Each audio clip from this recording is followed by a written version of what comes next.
So today we're solving one variable inequalities and we're going to graph the solutions on a number line.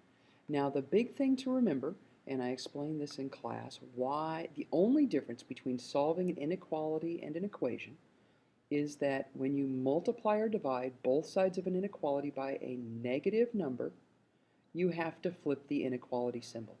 As to why that works that way, if you're curious again, watch the video over Learning Target 1.5, Why Flip. So, when I look at this inequality, I see the variable and the constant on the left. I don't want the two of them on the same side. Since there's a constant on the right, I want to eliminate this constant on the left. Since it's a minus 6, I'm going to add 6 to both sides of the inequality. Now, adding or subtracting never flips the symbol, so I end up with 3x is greater than 24. Now I'm down to a single variable term equals a single constant.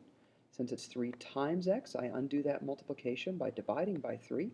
So I divide the other side of the inequality by 3 as well. And I end up with x is greater than 8. I did not flip the inequality symbol because I was dividing by positive 3.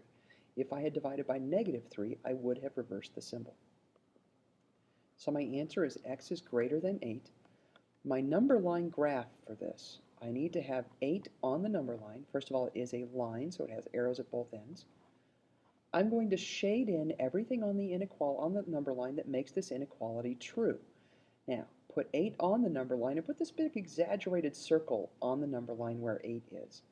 I'm not going to shade that circle in because 8 is not greater than itself. But things that are greater than 8 are any numbers to the right of 8 on the number line, like 9, 10, 8.00001, etc. This is what you need on the number line. Arrows at both ends. Put the endpoint on with an exaggerated circle so it's going to be very obvious whether it's shaded in or not. And then shade on the correct side and put, in this case, the next integer or some number over there that actually fits the inequality. So 9 is greater than 8. The second one, I also see a constant on the right again. Now the temptation here is to add 2 to both sides because of this subtraction. But since it's a positive 2, I'm going to subtract 2 to eliminate it on the left. And I end up with negative 5m. I bring down the minus in front of the m as a negative. Adding or subtracting never flips the symbol, so less than or equal to positive 30. At this point, my single variable term equals my single constant term. To undo this multiplication, I'm going to divide both sides by negative 5. Now, I just divided both sides by a negative, so I need to reverse the inequality symbol to a greater than or equal to. M is greater than or equal to negative 6. My number line graph, I need to have, again, arrows at the ends because it is a line. I need negative 6 on my number line graph with this big exaggerated circle around negative 6 on the number line. Things that are greater than negative 6 are to the right of negative 6, such as negative 5. So I need all of these things on this number line graph for it to be complete. In this case, I see I have some distributive property to do here on the left side. So negative 4 times a 1c is a negative 4c. Negative 4 times, we'll treat this as a negative 2 because of the minus in front of it, is going to be a positive, so plus 8. Now, I leave the inequality symbol as a greater than or equal to. I didn't just multiply both sides of the inequality by a negative number to change their value. All I did was simplify the left side of the equation. At this point, I'm going to subtract 8 from both sides to get rid of the variable, to get rid of the constant term on the left. So negative 4c is greater than or equal to positive 2. Subtraction never flips the symbol. At this point, though, I need to divide by negative 4 to isolate the c. I just divided by a negative number on both sides. I'm going to flip the symbol, so it becomes a less than or equal to. C is less than or equal to negative 1/2 or negative 0.5, and I'm going to put a 0 in front. It's okay to leave this one as a decimal because it's exactly negative 0.5. Otherwise, I would have needed to use a reduced fraction. So arrows at the ends of my number line. I need negative 0.5 on my number line.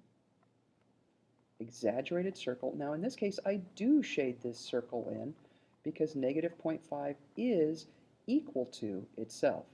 Things that are less than negative 0.5 are to the left, such as negative 1.